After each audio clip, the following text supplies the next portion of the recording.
உமக்கு மேல் ஒருவரும் இல்லையே, எல்லோருக்கும் மேலாக உயர்ந்தவர். உமக்கு மேல் ஒருவரும் இல்லையே. அல்லேலூயா, அல்லேலூயா, அல்லேலூயா, ஆமென். அல்லேலூயா, அல்லேலூயா, அல்லேலூயா, ஆமென். ஒருவரால் சிருஷ்டிக்கப்படாமலே தாமாக என்றென்றும் இருப்பவர், ஒருவரால் சிருஷ்டிக்கப்படாமலே தாமாக என்றென்றும். நீதிமொழிகள் புஸ்தகத்தை படித்து கொண்டிருக்கிறோம். 9 அதிகாரங்களை பார்த்தோம். முதல் 9 அதிகாரங்கள் ஞானம் பற்றியது. ஞானம் கர்த்தரிடத்திலிருந்து வருகிறதா இருக்கிறது. இந்த உலக ஞானம் என்று ஒன்று இருக்கிறது, பரத்திலிருந்து வருகிற மெய் ஞானம் என்று ஒன்று இருக்கிறது.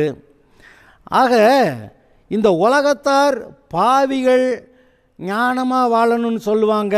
அது அந்த பாவத்தில் வாழ்கிற ஜனங்களுடைய கெட்டிக்காரத்தனம், அதில் இருக்கக்கூடிய ஒரு அறிவு. ஆனால் இந்த உலகம் பாவத்துக்குள்ளே, பிசாசுக்குள்ளே, பொல்லாத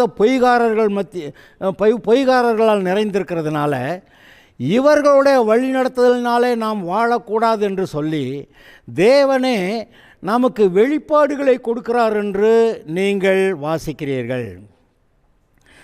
1 கொரிந்தியர் 2வது அதிகாரத்தை வாசிச்சிங்கன்னா 9வது வசனத்தில் இந்த உலக ஜனங்களுக்கு தேவன் தம்முடைய பிள்ளைகளுக்கு தன்னை நேசிக்கிறவர்களுக்கு வைத்திருக்கிற ஆசீர்வாதமான காரியங்களை இந்த உலக ஜனங்கள் கண்ணால் காணவும் இல்லை, காதால் கேட்கவும் இல்லை, இருதயத்தில் அதை உணரவும் இல்லை அப்படி சொல்லிட்டு 10வது வசனத்தில் ஆனால் நமக்கோ தேவன் அவைகளை தமது பரிசுத்த ஆவியினாலே வெளிப்படுத்தி இருக்கிறார் என்று எழுதியிருக்கிறது.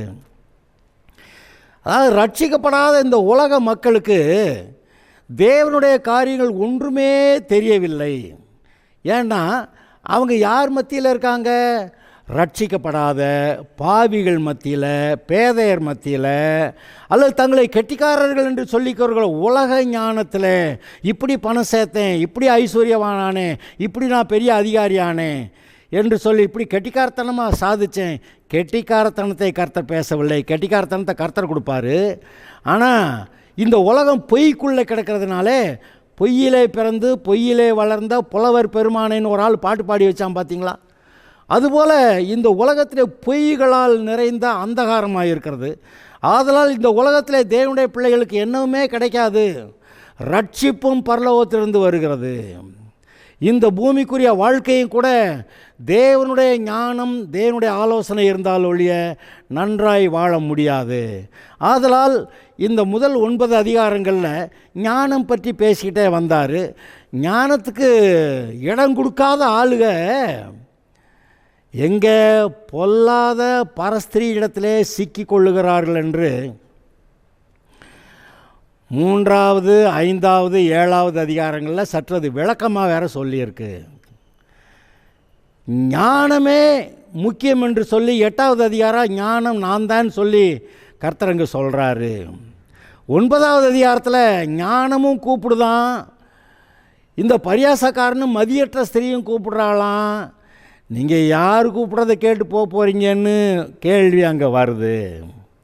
அருமையானவர்களே, இப்பொழுதும் கூட அந்த 9 அதிகாரங்களை முடித்து இப்போது 10வது அதிகாரத்துக்கு போகிறோம். 10வது அதிகாரத்தில் நீதிமான், அப்புறம் நீதிமான் இல்லாமல் ஆப்போசிட்டாக புத்தி கேட்டவங்க, அதாவது இந்த உலகத்துக்குரியவர்கள், தேவனற்றவர்கள் அப்படியா சொல்லி வருது. சாலமோனின் நீதிமொழிகள்: ஞானமுள்ள மகன் தகப்பனை சந்தோஷப்படுத்துகிறான், மூடத்தனம் உள்ளவனோ தாய்க்கு சஞ்சலமாயிருக்கிறான். 10வது அதிகாரம் ஆரம்பிக்கிறப்ப கூட ஞானத்தை பற்றி சொல்லி தான் ஆரம்பிக்குது. ஞானமுள்ள மகன் தகப்பனை சந்தோஷப்படுத்துகிறான். ஞானம்னா ரட்சிக்கப்பட்டு கர்த்தர் கொடுக்குற ஞானத்தை பெற்றுக்கொண்டு அதன்படி வாழ்கிறவன் தாய் தகப்பனுக்கு சந்தோஷமாக இருக்கிறான். மூடத்தனம் உள்ளவனோ தாய்க்கு சஞ்சலமாக இருக்கிறான். ஏன் தான் இவனை பெத்தமோ, என் வயிற்றில் இப்படி ஒரு பிள்ளை பிறந்துச்சு அப்படியெல்லாம் அவங்க சஞ்சலத்தோடு புலம்புறதை நீங்கள் கேட்டிருக்கீங்களா இல்லையா? அநியாயத்தின் திரவியங்கள் ஒன்றுக்கும் உதவாது, நீதியோ மரணத்துக்கு தப்புவிக்கும். நீதியை பற்றி ஆரம்பிச்சிருச்சுங்க. அநியாயத்தின் திரவியங்கள் நியாயம் அநியாயம், ஆனால் நீதி உள்ளதாய் உள்ள வரத்து சம்பாத்தியம். அநியாயத்தின் திரவியங்கள் ஒன்றுக்கும் உதவாது. இன்றைக்கி உலகத்தார் அநியாயம் செஞ்சு என்ன செய்யணும்னு நினைக்கிறாங்க? நிறைய சொத்து சேர்க்கணும்னு நினைக்கிறாங்க, 2-3 தலைமுறைக்கு சேர்த்தரணுங்கன்னு நினைக்கிறாங்க. ஆனால் அடுத்து அவன் பிள்ளையாக வர்றவன் அது இருக்கிறத வச்சுருப்பானோ, இருக்கிற எல்லாத்தையும் உதாரித்தனமாக செலவு பண்ணிடுவானோ, எனக்கு எப்படி தெரியும்னு சாலமோன் பிரசங்கி புஸ்தகத்தில் சொல்லி அவன் புலம்புறான். அருமையானவர்களே, அநியாயத்தின் திரவியங்கள், அநியாயத்தினால இன்றைக்கி லஞ்சம் ஊழல் எல்லா பித்தலாட்டங்களும் பண்ணி காசு சேர்க்குறாங்க. ஏழைகள்கிட்டருந்து பாவப்பட்ட ஜனங்கள்கிட்டருந்து உறிஞ்சி, அதை உறிஞ்சறதுக்கு அங்கே ஏஜென்ட்டெல்லாம் வச்சுருக்குறாங்க. அந்த ஏஜென்ட்டுக்கு வாங்கி அவங்க கொஞ்சத்தை உறிஞ்சிட்டு மீதியை கொண்டு வந்து இவன்கிட்ட கொடுக்குறான். இவங்க பெரிய ஐஸ்வர்யவான்கள் ஆகிறாங்க. ஏதோ எல்லாத்தையும் திருப்தியாக செஞ்சு சாதித்ததாக நினைக்கிறாங்க. ஆனால் அவங்களுக்கு தூக்கமே வர்றதில்ல. இது எங்கே மொத்தத்தில் எங்கேயும் பறி போயிருமோ, நம்ம கொஞ்சம் கொஞ்சமாக அங்கே இருந்தெல்லாம் சுருட்டி எடுத்தோம், எவனாவது மொத்தமாக சுருட்டிட்டு போயிட்டா என்ன செய்கிறது? தூக்கமே வராமல் தான் இருக்கிறாங்க. அநியாயத்தின் திரவியங்கள்னு சொல்லுது பாருங்கள். சொத்து சேர்க்கறது, பெரிய ஐஸ்வர்யம் சேர்க்கறத சொல்லுது. அநியாயத்தின் திரவியங்கள் ஒன்றுக்கும் உதவாது, பிரயோஜனப்படாது. கண்ணால் பார்க்கலாமே ஒழிய நீ சாப்பிடவா முடியும்? திரவியங்களை சாப்பிட முடியாது. 500 கிலோ இல்லை, நம்மளுக்கு 500-600 பவுன் சேர்க்குற பெரிய விஷயம். 500 கிலோ அப்படி தங்கமெல்லாம் சேர்த்து வச்சு, வெள்ளியை சேர்த்து வச்சு, கடைசியில் வெங்காயம் விலை என்னவுன்னா எம்புடி ஏறிடுச்சு, ராக்கெட்டில் ஏறி பறக்குது. வெங்காயம் கிடைக்கலன்னா வஞ்சிக்கிட்டே இருக்கிறத சாப்பிட்டுக்கிட்டு இருப்பாங்க. சோறு கிடைக்காம போனால் 500 கிலோ தங்கம் வச்சுருந்தாலும் தங்கத்தை நான் சாப்பிடவா முடியும்? அநியாயத்தின் திரவியங்கள் எதையுமே ஒரு அளவுக்கு தான் சொல்கிறாரு. தேவையான அளவுக்கு எடுத்து சாப்பிட்டுட்டு ஓரளவுக்கு பொருள் சேமித்து வச்சுட்டு அப்புறம் இல்லாதவங்களுக்கு கொடுக்கறத பற்றி தான் பேசுகிறாரு. எபேசியரில் ஒரு வசனம் நீங்கள் வாசிச்சிருக்கீங்களா? நான் உங்களுக்கு வாசித்து காட்டுறேன். எபேசியர் 4வது அதிகாரம் நினைக்கிறேன், இந்தா பார்க்குறேன். எபேசியர் 4:28, திருடுகிறவன் இனி திருடாமல் குறைச்சொல்லவனுக்கு கொடுக்கத்தக்கதாக தனக்கு உண்டாயிருக்கும்படி தன் கைகளினால் நலமான வேலை செய்து பிரயாசப்பட கடவன். இந்த வசனம் உங்களுக்குள்ள கிரியை செஞ்சுருக்கா? திருடுகிறவன் இனி திருடாமல், அது நமக்கு உடனே விளங்கிடும். குறைச்சொல்லவனுக்கு கொடுக்கும்படி, சரி இல்லாதவனுக்கு கொடுக்கணும். தன் கைகளினால் நலமான வேலை செய்து பிரயாச கடவன். நல்ல வேலையை செஞ்சு, நான் சாராய விற்று சம்பாரித்தேங்க இல்லைங்க, நலமான வேலை செய்து பிரயாசப்பட கடவன். எதுக்கு? குறைச்சொல்லவனுக்கு கொடுக்கும்படியாக நீ நலமான வேலை செய்து பிரயாசப்படணும்னு சொல்கிறாரு. ஆக இந்த நீதிமான் செய்கிற வேலை, அவன் அதனால் உண்டாகிற சம்பாத்தியங்கள், இவனுக்கு சாப்பாட்டுக்கு இவனுடைய குடும்பத்துக்கு போக ஓரளவுக்கு மீதி வச்சிருக்கிறது போக மற்றவர்களுக்கு கொடுக்கத்தக்கதாக, குறைச்சொல்லவனுக்கு கொடுக்கத்தக்கதாக அளவுக்கு கர்த்தர் ஆசீர்வதிப்பார்னு சொல்கிறாரு. ஆனால் இங்கே என்ன போட்டிருக்கு? அநியாயத்தின் திரவியங்கள். 100 கணக்காக 200 கிலோ 500 கிலோ 1000 கிலோன்னு சில ஆளுக சேர்த்துருவாங்க. சில ஆளுக சுவிஸ் பேங்க்கில் கொண்டு போய் போடுறேன்னு போட்டு அவங்களுக்கு நாமினி, இந்த ஆள் செத்து போனால் யார்கிட்ட கொடுக்கணும்னு பேர் கூட அங்கே எழுதி வைக்காமல் போயிடுவாங்க. ஏன்னா பேர் எழுதி வச்சா அந்த விவரம் வெளியே தெரிஞ்சிச்சுன்னா அவங்க கண்டுபிடிச்சிருவாங்க, அப்புறம் ஏதாவது பிரச்சனை ஆயிரும்னு பேர் கூட கொடுக்க மாட்டாங்க. இவன் பொட்டுன்னு செத்து போயிடுவேன். அந்த பணம் பூரா சுவிஸ் கவர்மெண்ட்டுக்கு சேருது. அந்த அரசாங்கம் ஏதோ ஒரு விதத்தில் ஆசீர்வதிக்கப்பட்டதாக இருக்குது. ஈவன் நம்ம நாட்டில் இருந்தே நிறைய பேர் பணத்தை கொண்டு அங்கே போட்டுட்டு திரும்ப எடுக்காமல் செத்து போனவங்க நிறையா இருக்கிறாங்கன்னு கேள்வி. நீங்கள் கேள்விப்பட்டிருக்கீங்களா? அநியாயத்தின் திரவியங்கள் ஒன்றுக்கும் உதவாது, நீதியோ மரணத்துக்கு தப்புவிக்கும். கர்த்தர் நீதிமான்களை பசியினால் வருந்த விடார், துன்மார்க்கருடைய பொருளையோ அகற்றி விடுகிறார். இது எப்படி? கர்த்தர் நீதிமான்களை பசியினால் வருந்த விடார். இதை நீங்கள் கவனிக்கணும். நீதிமான்னு சொன்னால் அவன் நல்ல நல்ல வேலையாக செஞ்சாங்க அதனால் நீதிமான். அப்படி இல்லை. யார் நீதிமான்? இயேசுவை ஆண்டவராக ஏற்றுக்கொண்டவன் தான் அவரால் மன்னிக்கப்பட்டு அவருடைய இரத்தத்தால் கழுவப்பட்டு பாவியாக இருந்த மனுஷன் நீதிமான் என்று தீர்க்கப்பட்டு தேவனுடைய குடும்பத்தில் பிள்ளையாகிறான். அவன்தான் நீதிமான். ஆனால் நீதிமானான ஒருபாடு அப்புறமேல் அநீதி செய்யலாமா? அக்கிரமம் செய்யலாமா? துன்மார்க்கமான வேலைக்கு போகலாமா? போகக்கூடாது. அவர் எல்லா பாவங்களையும் மன்னித்து கழுவி பரிசுத்தப்படுத்தி வைக்கிறது எதுக்கு? இனிமேல் நீதியாக வாழு. பாவி என்ன செய்வான்? பாவம்தான் செய்வான். அப்போ நீதிமான் என்ன செய்யணும்? நீதியான கிரியைகளை, தேவனுடைய கிரியைகளை நடப்பிக்கணும். கர்த்தர் நீதிமான்களை பசியினால் வருந்த விடார். இவன் நீதிமானாக இருக்கிறதுனால ஒருத்தர் இவனை சட்டை பண்ணுறதில்ல, எல்லோரும் பயக்கிறாங்க, எல்லாரும் அசட்டை பண்ணுறாங்க அப்படின்னு இருந்தாலும் கூட நீதிமான் பனையை போல செழிப்பான் என்று எழுதியிருக்கிறது. எப்படி? பனை நல்ல வெயில் இருக்கிற பகுதிகளில், தண்ணீர் இல்லாத அந்த பகுதிகளில், வறட்சியான பகுதிகளில் அது முளைக்கிற மரம். ஆனால் அந்த பனை மரம் பாருங்கள் எவ்வளவு செழிப்பாக இருக்குதுன்னு சொல்லி இவரே சொல்கிறாரு. நீதிமான்களை பசியினால் வருந்த விடார்.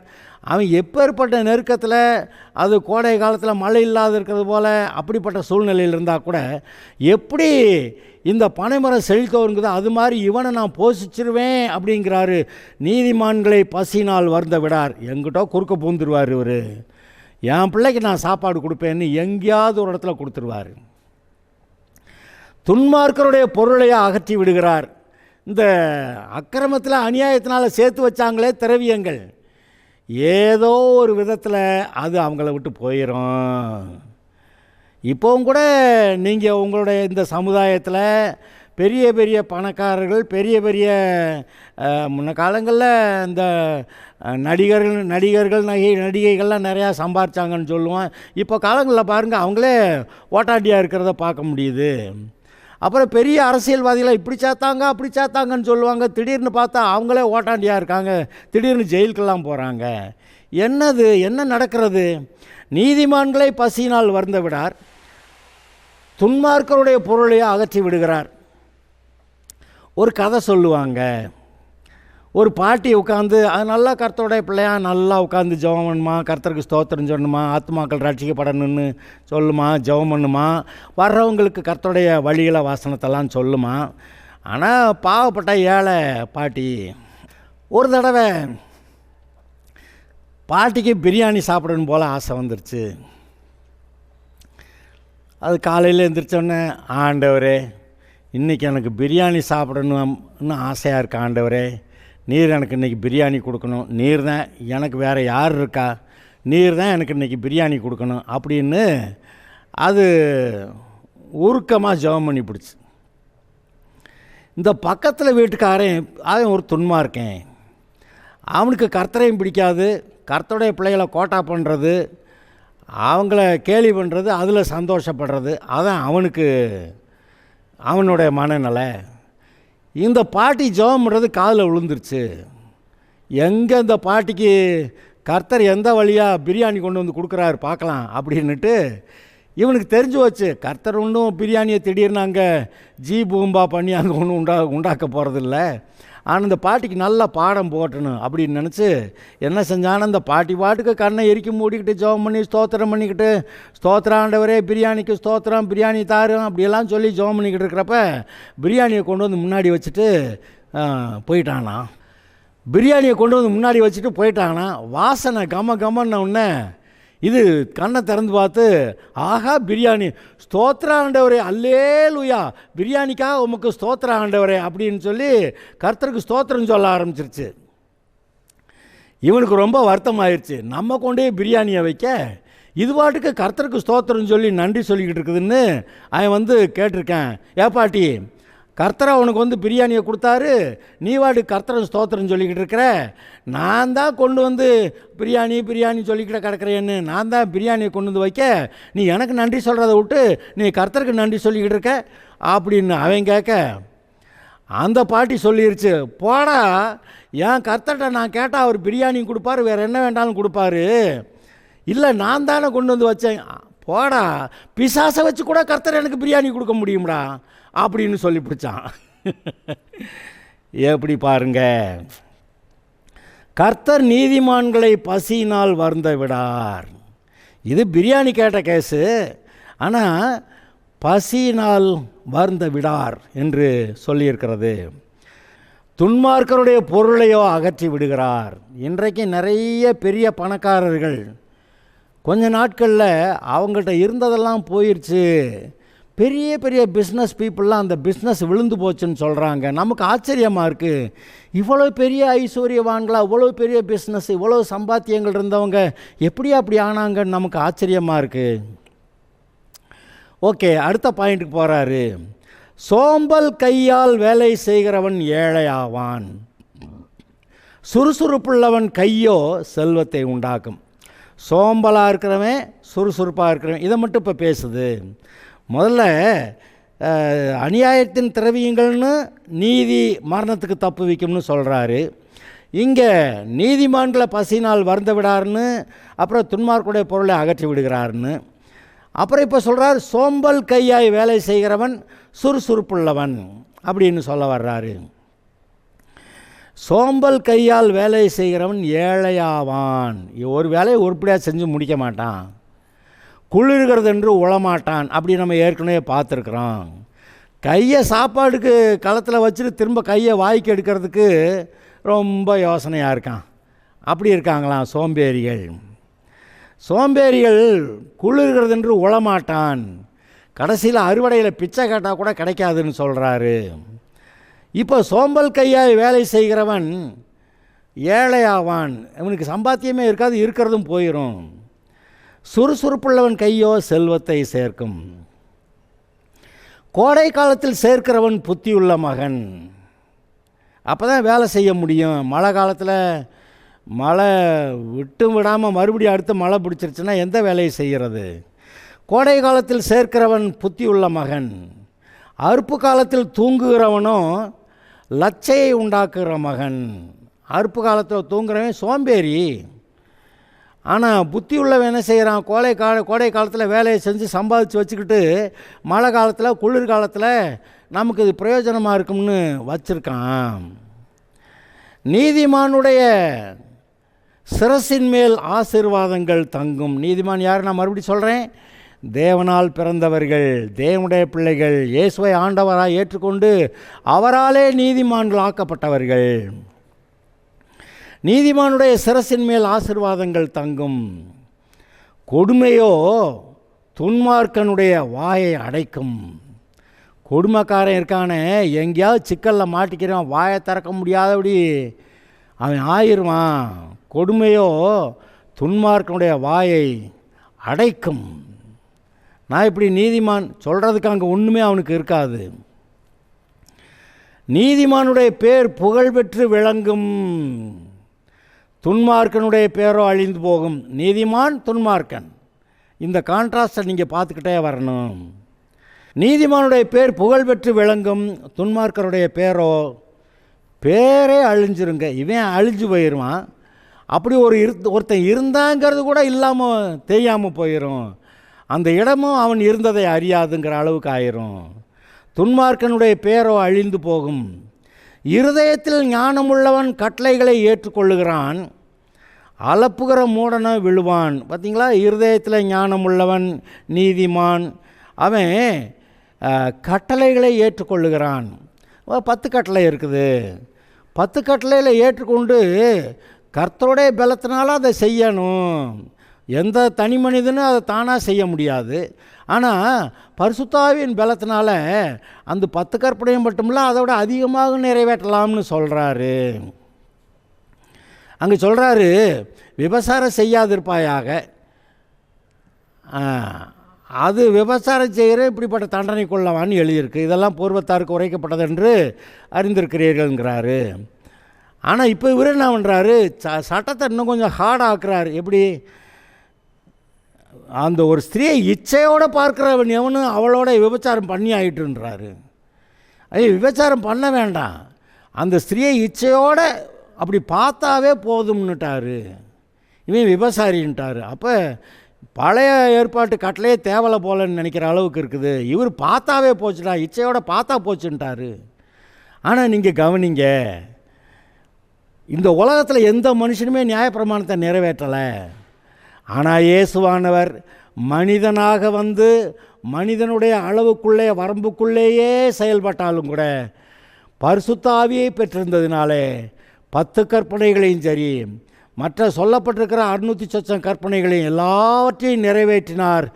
அவரிடத்தில் ஒரு குற்றமும் ஒருவரும் காண முடியவில்லை. என்னிடத்தில் பாவம் உண்டு என்று யார் சொல்லக்கூடும்னு கேட்டார். ஆனால் அதே சமயத்தில் பாவம் இல்லாதவன் இவள் மேலே முதல் கல்லை விட்டு எறினார். எவனாவது கல்லை விட்டு எறிஞ்சானா?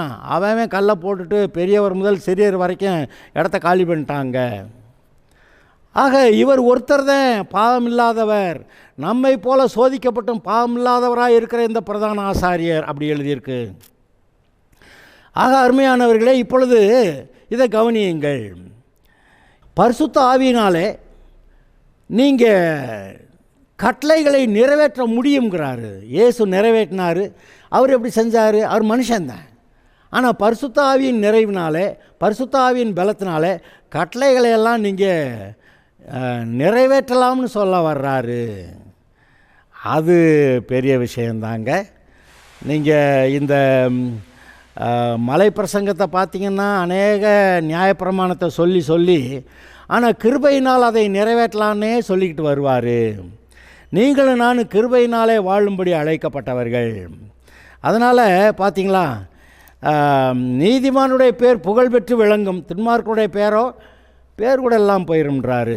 இருதயத்தில் ஞானம் உள்ளவன் கட்டளைகளை ஏற்றுக்கொள்ளுகிறான். அந்த 10 கற்பனைகளை மீதி எல்லா கட்டளைகளையும் அவன் ஏற்றுக்கொள்ளுகிறான். அளப்புகிற மூடனோ விழுவான். எதையாவது சிலர் வாயை அடைக்க முடியாதுங்க, ஆனால் பேசுகிறது எதையும் ஞானமாக பேச மாட்டாங்க. எதையாவது மூடத்தனமாக எதையாவது இந்த பிளாபரர்னு சொல்லுவாங்களே, பிளாபரிங், உளறிக்கிட்டே இருக்கிறது. இந்த ஆட்கள் அளப்புகிற மூடன் விழுவான், எங்கேயா ஒரு இடத்துல மாட்டிட்டு விழுவான். உத்தமமாய் நடக்கிறவன் பத்திரமாய் நடக்கிறான். கர்த்தருடைய வழியில் உத்தம இருதயத்தோட சொன்னார். பார்த்தீங்களா ஆபிரகாம்கிட்ட, நீ எனக்கு முன்பாக நடந்து கொண்டு உத்தமனாயிரு. இங்கே உத்தமமாய் நடக்கிறவன் பத்திரமாய் நடக்கிறான் கர்த்தருடைய வழியில்.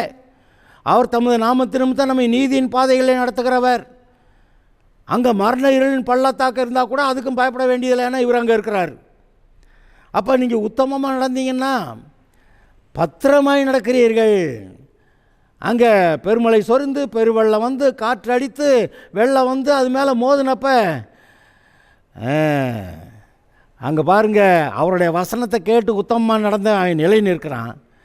ஆனால் வசனத்தை கேட்டு அதன்படி நடக்காதவன் மணல் மேலே வீட்டை கட்டினது மாதிரி அவன் போயிட்டான். உத்தமமாய் நடக்கிறவன் பத்திரமாய் நடக்கிறான்.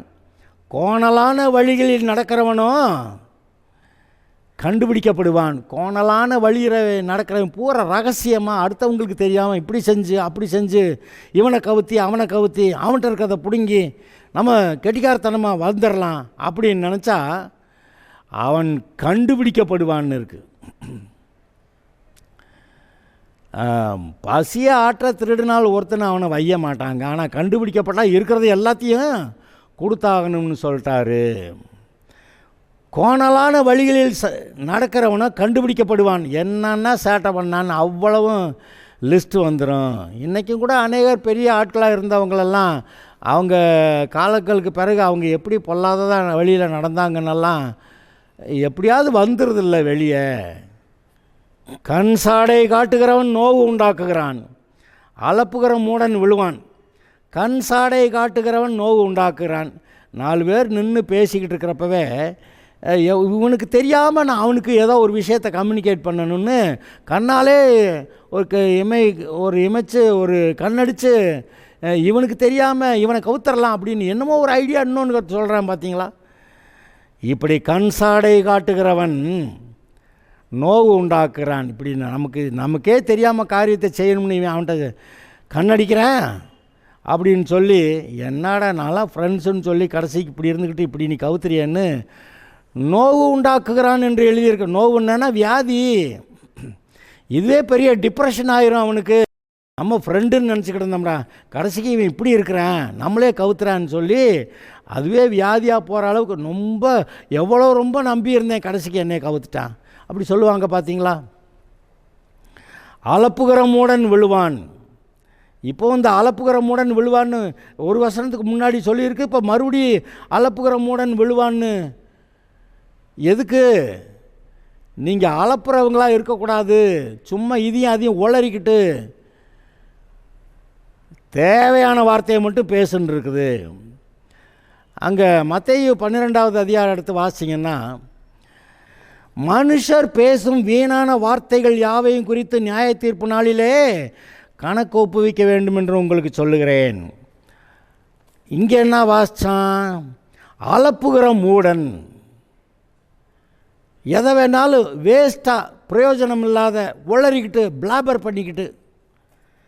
இங்கே சொல்கிறாரு, மனுஷர் பேசும் வீணான வார்த்தைகள் யாவையும் குறித்து நியாய தீர்ப்பு நாளிலே கணக்கு ஒப்புவிக்க வேண்டும். வீண் வார்த்தை தான். நீ வீணான வார்த்தையாக பேசுனதுனால உன் வாழ்க்கையில் வீணான காரியங்களாக உண்டாயிடுச்சு. நீ எதை பேசுறியோ அது உண்டாகுது அப்படி சொல்கிறாரு.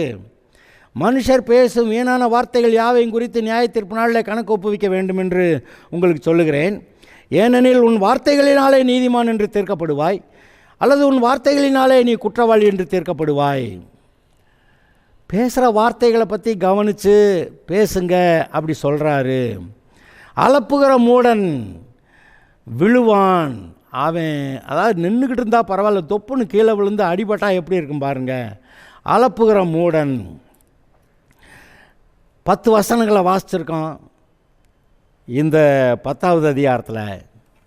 இங்கே பாருங்கள் என்ன சொல்கிறாரு. அநியாயத்தின் திரவியங்கள் ஒன்றுக்கும் உதவாது, ஆனால் நீதி மரணத்துக்கு தப்புவிக்கும். நீதிமான்களை பசியினால் வருந்த விடார், துன்மார்க்கருடைய பொருளை அகற்றி விடுவார். சோம்பல் கையாய் வேலை செய்கிறவன் ஏழையாவான், சுறுசுறுப்புள்ளவன் கையோ செல்வத்தை சம்பாதிக்கும். கோடை காலத்திலே சேர்க்கிறவன் புத்தியுள்ள மனுஷன், அறுப்பு காலத்திலே தூங்குகிறவனோ லச்சையை உண்டாக்குகிறான். நீதிமானுடைய சிரசின் மேல் ஆசீர்வாதங்கள் தங்கும், கொடுமையோ துன்மார்க்கனுடைய வாயை அடைக்கும் என்று எழுதியிருக்கிறது. நீதிமானுடைய பேர் புகழ்பெற்று விளங்கும், துன்மார்க்கனுடைய பேரோ அழிந்து போகும். இருதயத்தில் ஞானமுள்ளவன் கட்டளைகளை ஏற்றுக்கொள்ளுகிறான், அலப்புகிற மூடனை விழுவான். உத்தமமாய் நடக்கிறவர்கள் பத்திரமாய் நடக்கிறார்கள், கோணலான வழிகளில் நடக்கிறவர்கள் எவ்வளோதான் ரகசியமாக செஞ்சாலும் கண்டுபிடிக்கப்படுவார்கள். கண் சாடை காட்டுகிறவன் நோவு உண்டாக்குகிறான், அலப்புகிற மூடன் விழுவான். அருமையானவர்களே, இந்த வார்த்தையெல்லாம் கவனிப்போம். நீதிமான், துன்மார்க்கன், பேதை, அலப்புகிறவன், மூடன், இப்படி இத்தனை வார்த்தைகள்னால ஞானமுள்ளவனுக்கும் நீதிமானுக்கும் ஆப்போசிட்டாக இத்தனை காரியங்களை சொல்கிறாரு. ஞானமுள்ளவன், நீதி உள்ளவன் அவன் பிழைக்கிறான்னு, இந்த துன்மார்க்கர் விழுந்து போகிறாங்கன்னு சொல்லியிருக்கு. இயேசுவே ஞானம், அவரை பற்றி கொள்வோமாக, பிழைப்பீர்கள். கர்த்தர் உங்களை ஆசீர்வதிப்பாராக.